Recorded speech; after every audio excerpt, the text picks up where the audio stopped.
Add Italy as an interest to stay up to date on the latest Italy news, video, and analysis from ABC News.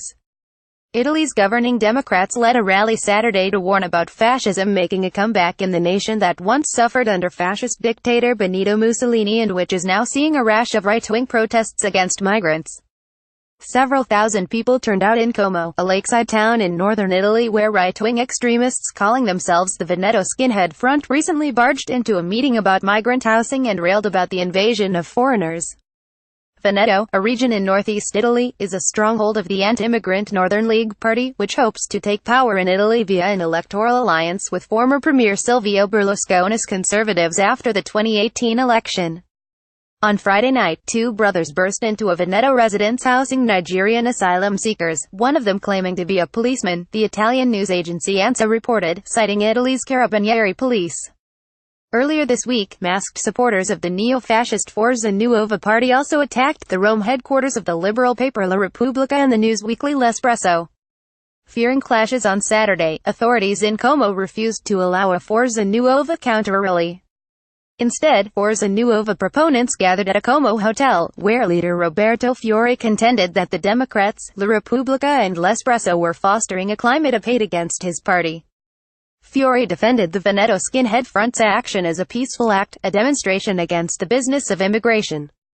The post-war Italian constitution, adopted a few years after the demise of Mussolini's regime, outlaws the return of fascist organizations. Chamber of Deputies President Laura Boldrini said it was the duty of all democratic forces, of civil society, of citizens to oppose fascism. We're not dealing with pranks but faced with organized groups who want to threaten the order and values of our democracy and we must seriously deal with the situation, Boldrini told reporters in Como. A Democratic Party leader and government minister, Maurizio Martina, warned at the Como rally that there was a danger of underestimating the extreme right violence. There are people who don't want to look the other way in front of xenophobia and racism, he declared. Two political parties shunned the Como rally, the populist opposition Five Star Movement, which recent opinion polls peg as Italy's No.1 party before the 2018 election, and Berlusconi's Forza Italia party. Under former Premier Matteo Renzi's leadership, the Democratic Party has splintered into factions and tiny new parties, weakening his prospects in a national election to be held in early 2018.